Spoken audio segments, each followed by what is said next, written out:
새벽 5시입니다. 경기도 외곽 아무도 안 다니는 골목입니다. 가로등 하나가 깜빡이다 켜지다 하고 있고요. 그 아래 허리가 꺾인 노인 둘이 리어카를 밀고 있습니다. 남자가 앞에서 끌고 여자가 뒤에서 밉니다. 둘 다 70이 넘었어요. 발걸음이 느립니다. 리어카 위엔 납작하게 눌린 박스랑 신문지 묶음이 잔뜩 실려 있고요. 한 달 동안 모은 겁니다. 새벽마다 골목 뒤지고 재활용 날 기다리고 남들 버린 것 주워 모아서 한 달 만에 리어카 하나 채운 겁니다. 고물상 가면 얼마나 받을 것 같으십니까? 2만 원입니다. 잘 받으면 2만 5천 원. 그걸로 쌀 삽니다. 두부 하나, 된장 조금. 집에 돌아오면 현관 열기도 전에 압니다. 오늘도 저 안에 있구나. 술 냄새가 먼저 나거든요. 담배 냄새도 같이요. 문 틈새로 새어나옵니다. 소파에 아들이 뻗어 있습니다. 46입니다. 손에 빈 소주병 들고 자고 있고 텔레비전은 멋대로 켜져 있고 바닥엔 라면 국물이 굳어 있습니다. 재떨이는 진작 넘쳤는지 제가 바닥에 떨어져 있어요. 노부부는 아무 말 안 합니다. 신발 벗고 리어카 현관에 세우고 부엌 들어갑니다. 매일 아침이 이렇습니다. 예외가 없어요. 윤봉남 1950년생입니다. 강원도 산골 출신이에요. 젊어서는 공사판, 허리 나가고 나서는 경비, 청소, 이삿짐.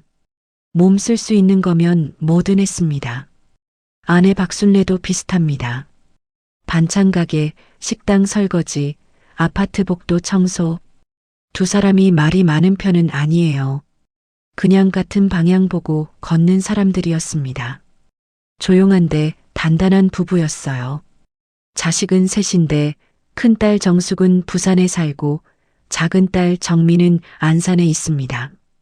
그리고 막내 현식, 46살 막내가 부모랑 같이 삽니다. 처음엔 그게 당연한 줄 알았습니다. 아들이 옆에 있으니 든든하다고 생각했어요. 연금은 윤봉남이 68 됐을 때부터 나왔습니다. 두 사람 합쳐서 42만 원. 많진 않지만 나라가 주는 거니까 감사했습니다. 그 42만 원이 어디 가는지 사실 알았습니다. 알면서 모르는 척했어요. 현식이 처음 돈을 달라고 한 건 2018년 초였습니다. 직장 잃은 지 반년쯤 지났을 때였어요. 그때만 해도 윤봉남은 아들이 곧 다시 일어설 거라고 생각했습니다. 한번 넘어진 거지 설마 이렇게 오래 가겠냐 싶었어요. 부모 마음이 다 그렇지 않겠습니까? 아버지, 당장 이번 달 카드값이 좀 있는데 조금만 빌려줘요. 얼마냐고 물었더니 30만 원이라고 했습니다. 윤봉남이 통장 들여다봤습니다. 연금 42만 원 들어온 지 며칠 안 됐을 때였어요. 생활비 떼고 나면 빠듯하지만 아들이 쪼들린다는데 어떻게 안 줍니까? 줬습니다. 갚겠다고 했습니다. 다음 달에 꼭 갚겠다고. 다음 달이 됐습니다. 갚는 대신 또 왔습니다. 아버지, 이번엔 공과금이 밀렸어요. 조금만요. 그때도 줬습니다. 설마 하면서요. 그게 석 달, 넉 달 이어졌습니다.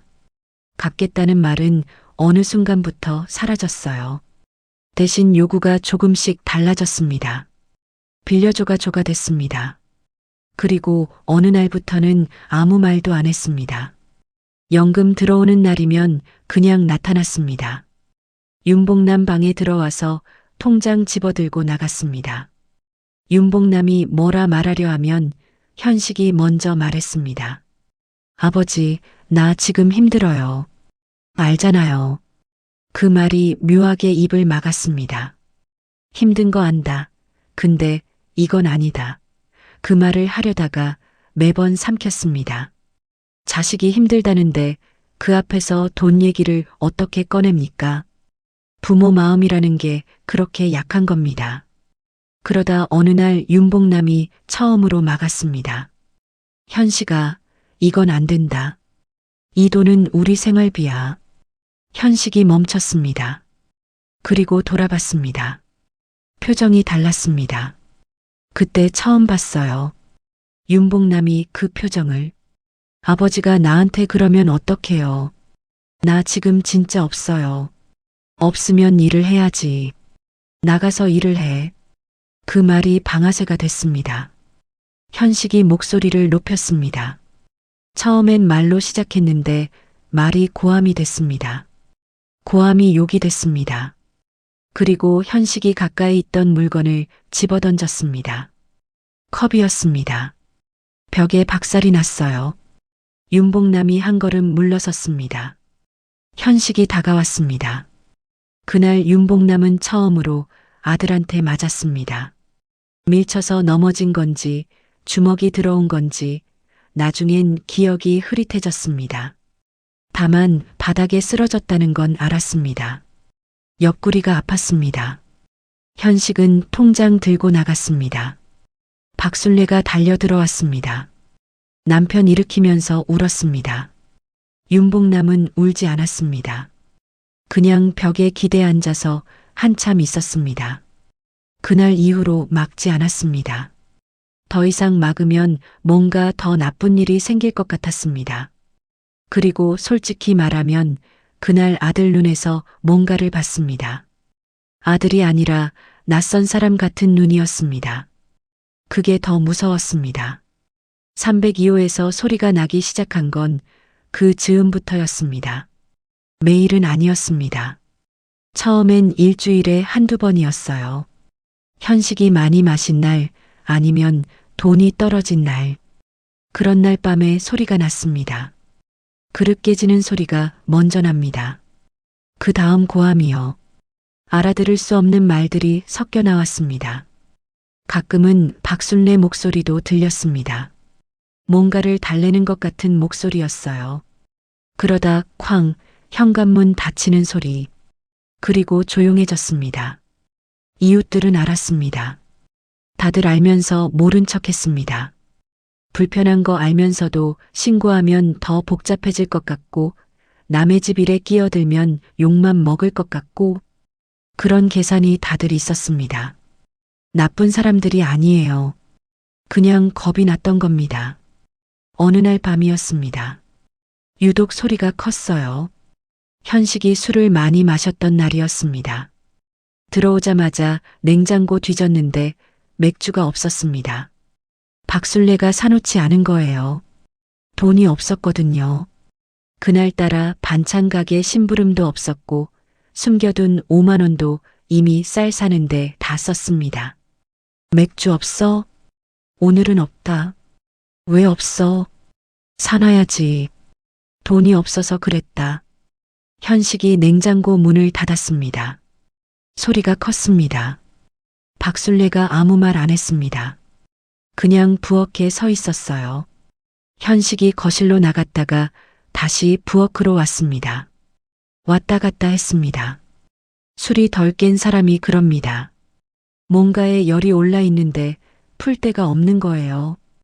이 집에 먹을 것도 없어? 밥 해줄까? 밥은 무슨? 현식이 부엌 조리대를 손바닥으로 쳤습니다. 쾅 소리가 났어요. 박순례가 한 걸음 물러섰습니다. 야, 이 집이 왜 이래? 왜 이렇게 아무것도 없어? 현식아, 그만해. 그만하라고? 내가 왜 그만해? 현식이 박순례 쪽으로 왔습니다. 박순례가 등을 돌렸습니다. 피하려고 했어요. 못 피했습니다. 어깨를 잡혀서 밀렸습니다. 냉장고에 등이 박혔습니다. 소리가 났어요. 꽤 컸습니다. 윤복남이 방에서 나왔습니다. 현식아. 현식이 돌아봤습니다. 아버지 봤습니다. 잠깐 멈칫했습니다. 그 사이에 박순례가 작은 방으로 들어가 문을 잠갔습니다. 현식이 거실 소파에 쓰러지듯 앉았습니다. 한참 있다가 또 마실 걸 찾아 냉장고 열었습니다. 없으니까 그냥 텔레비전 켰습니다. 윤복남은 복도에 서 있었습니다. 방에도 못 들어가고 거실에도 못 들어가고 그냥 그렇게 서 있었습니다. 406호 김성래 씨는 그날 밤 벽 너머로 소리 다 들었습니다. 냉장고에 뭔가 부딪히는 소리가 유독 컸어요. 잠깐 전화기 들었다가 내려놨습니다. 신고하면 어떻게 되는 건지 몰랐습니다. 오히려 더 나쁘게 되면 어떡하나 싶었습니다. 다음 날 엘리베이터에서 박술래를 만났습니다.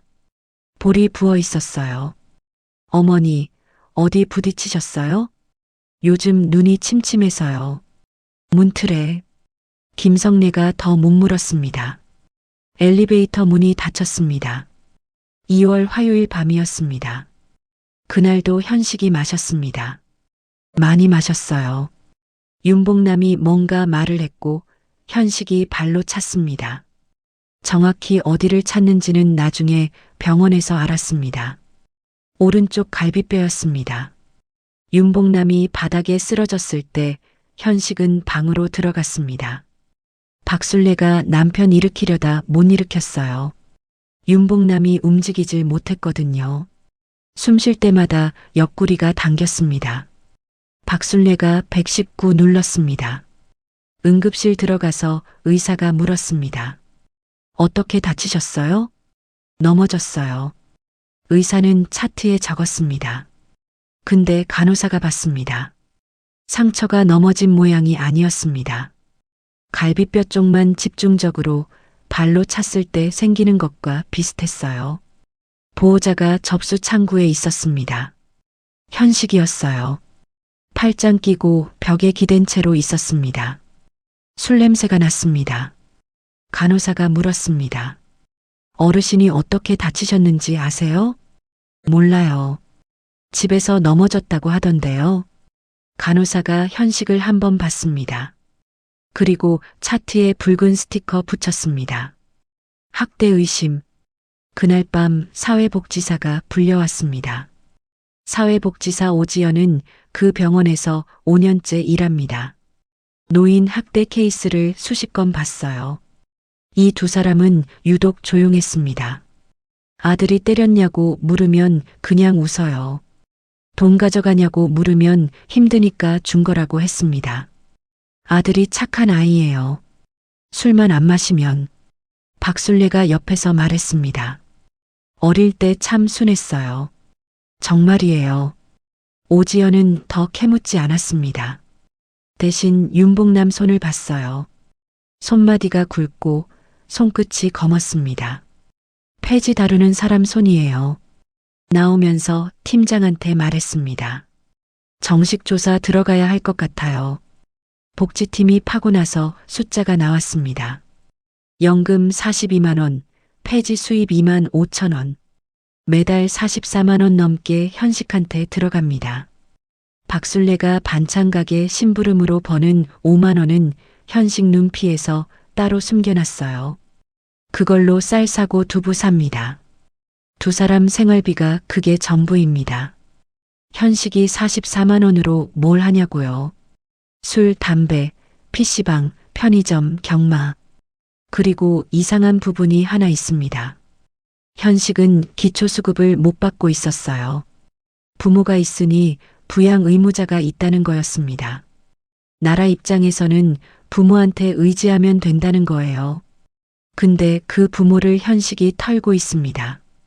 부모를 부양해야 할 아들이 부모 것 다 빼앗고 있는데 부모가 있다는 이유로 국가 지원은 못 받는 구조.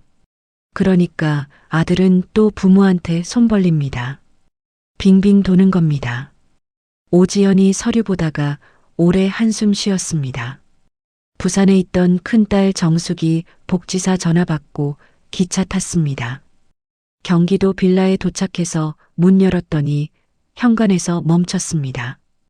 부엌 창문에 금, 거실 벽에 구멍, 소파 한쪽이 내려앉아 있고 소주병이랑 잿더리가 바닥에 나뒹굴고 있었습니다.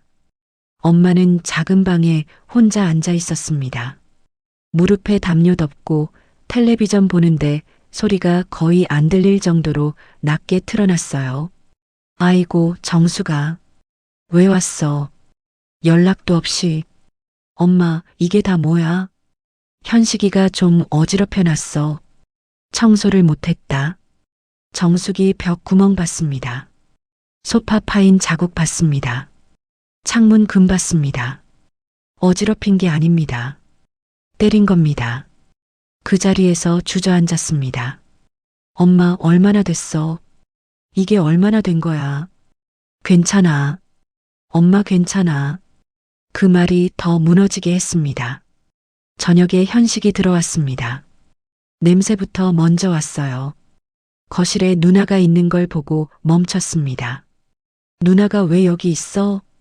현식아. 앉아. 소파에 비스듬히 걸쳤습니다. 뭔데? 연금 내가 가져가고 있지? 부모 자식 간에 무슨 가져가는 거야? 쓰는 거지. 아빠 갈비뼈 부러진 거 알아? 현식이 눈 피했습니다. 넘어지셨잖아. 의사가 다른 말 했어. 현식이 일어났습니다. 누나가 뭘 알아? 매일 부산에 처박혀 있으면서 나는 여기 있었어. 내가 옆에 있었으니까 이 정도지. 정숙이 그때 터졌습니다. 이 정도? 이 정도가 뭐야? 벽에 구멍 난 거 봤어? 아빠 갈비뼈 부러진 거 이 정도야? 내가 옆에 있어서 이게 이 정도라고? 현식이 한 발 물러섰습니다. 누나, 목소리 낮춰. 왜 낮춰? 엄마 아빠 앞에서 왜 내가 목소리를 낮춰? 박술래가 두 사람 사이에 들어왔습니다. 그만해. 그만들 해. 정숙이 엄마를 봤습니다. 엄마 볼에 아직 멍 자국이 남아 있었습니다. 그게 보이자 목소리가 다시 올라왔습니다. 엄마, 비켜. 나 할 말 있어. 정수가 제발. 현식이 그 사이에 방으로 들어가며 문을 쾅 닫았습니다. 정숙이 그 소리 듣고 잠깐 서 있었습니다. 손이 떨렸습니다. 엄마가 어깨를 잡았습니다. 정숙이 핸드폰 꺼냈습니다. 경찰서 번호 눌렀습니다.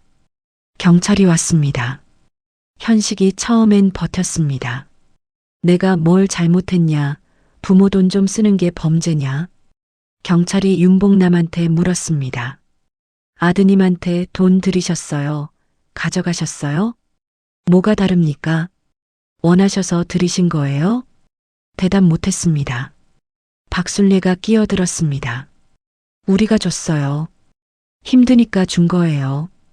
경찰은 돌아가서 응급실 기록 뗐습니다. 학대 의심 표기, 상처 부위 사진, 복지사 오지연도 조사 들어왔고 국가인권위에도 접수됐습니다. 현식은 결국 경찰서 갔습니다. 조사실에 윤복남이 들어왔습니다. 작고 구부정한 몸으로 어르신 편하게 말씀하세요. 여기서 하신 말씀 아드님한테 바로 전달 안 됩니다. 윤복남이 한참 손을 내려다봤습니다.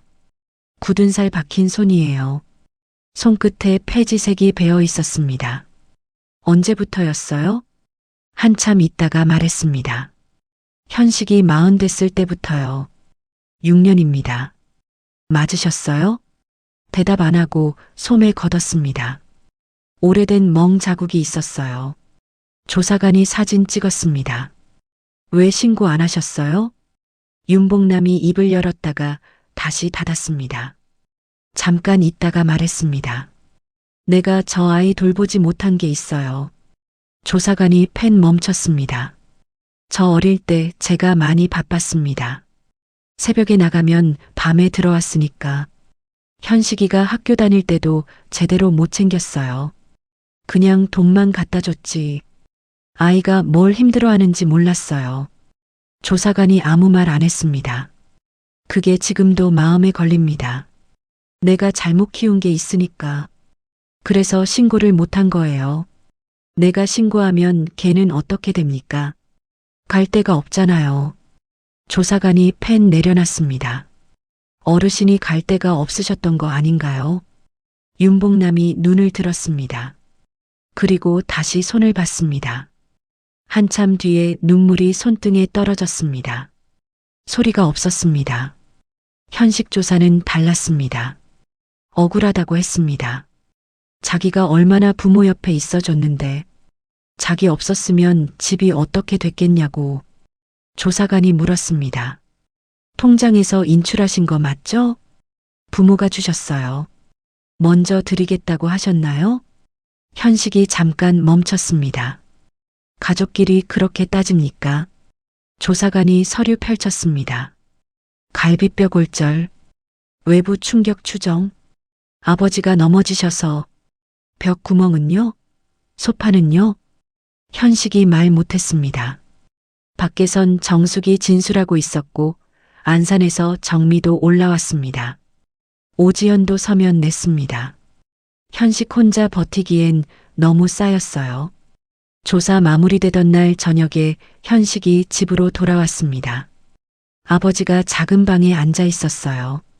현식이 들어오는 거 알면서도 안 일어났습니다. 아버지, 텔레비전에서 눈 안 뗐습니다. 내가 잘못됐어요? 그때 윤복남이 고개를 돌렸습니다. 46인데 얼굴이 50 넘어 보이는 아들을 봤습니다. 눈이 충혈되고 손이 떨리는 아들을요. 현식아, 예. 나 이번 달에 폐지 팔아서 23,000원 받았다. 현식이 말 못했습니다. 너 엄마가 새벽에 나가서 리어카 끌고 골목 돈 거야. 2달 동안 현식 눈이 흔들렸습니다. 그 돈으로 쌀 샀어. 너 라면 사줬어. 나머지 너한테 줬어. 아버지, 나는 그게 다야. 더 줄 수가 없어. 몸이 이래서 소매 걷었습니다. 멍 자국 보였습니다. 이게 아파서 신고한 게 아니야. 내가 이러다가 진짜 사람 잡을까봐. 내가 그렇게 되면 안 되잖아. 현식 얼굴이 일그러졌습니다. 술 끊어라. 그것만 해라. 현식이 방문 잡고 서 있었습니다. 어깨가 떨렸습니다. 눈물이 났습니다. 소리는 없었어요. 윤복남은 다시 텔레비전 봤습니다. 선택지가 2개였습니다. 형사처벌이냐, 알코올 치료 조건부 기소 유예냐. 정숙은 처벌 원했습니다. 윤복남은 며칠을 말없이 지냈습니다. 그러다 복지사한테 전화했습니다. 선생, 치료받게 해줘요. 확실하세요? 사람이 바뀔 수 있는 거 아닙니까? 아직. 현식은 알코올 치료시설에 들어갔습니다. 노부부는 복지관 도움받아 임대주택으로 이사했습니다. 연금은 현식이 손 못 대게 분리됐고요. 2달쯤 지나서 상담사가 현식한테 물었습니다. 가족 중에 제일 먼저 생각나는 사람이요? 아버지요. 어떤 아버지요? 리어카 끄는 아버지. 잠깐 있다가 말했습니다. 그 리어카에 제 술값도 있었어요. 눈을 떴습니다. 충혈된 눈이 아니었습니다. 그냥 피곤한 눈이었어요. 그날 편지 썼습니다. 아버지, 리어카 모르고 살았어요. 죄송합니다. 새 집은 4층입니다. 엘리베이터 있고 햇빛 잘 들고 베란다도 있습니다. 박술래가 베란다에 화분 하나 놨어요. 상추 모종이에요. 2주쯤 지나서 잎이 올라왔습니다. 윤복남이 한참 봤습니다. 잘하네. 당연히 잘하지. 물 줬으니까. 잠깐 있다가 물었습니다. 현식이도 잘할 수 있을까? 박술래가 손을 잡았습니다. 잘하지. 잘해야지. 2 사람이 거기 서 있었습니다. 한동안 아무 말 없이요. 42만 원입니다. 2 노인이 한 달에 받는 연금이에요. 그 돈이 어디서 왔냐고요. 공사판에서 철근 날랐고 허리 나가고 나서는 남의 이삿짐 들었고 새벽마다 골목 돌아서 박서 모았습니다. 그 세월이 쌓여서 42만 원이 됐어요. 현식이 나쁜 사람이냐고요. 글쎄요. 오래 무너져 있던 사람인 건 맞습니다. 어릴 때 아버지 얼굴을 제대로 못 봤던 사람이기도 하고요. 근데 그게 이유는 안 됩니다. 새벽 골목에서 허리 꺾이도록 리어카 끌고 있는 부모 등 보면서 통장 가져가는 건 어떤 말 갖다 붙여도 설명이 안 됩니다. 오늘 부모님 통장에 얼마 있는지 아십니까? 그 돈이 충분한 돈인지 아니면 사실 부족한데 내색 못하고 있는 건지 불편하게 느껴지신다면 그게 답입니다. 댓글로 여러분 이야기 남겨주세요.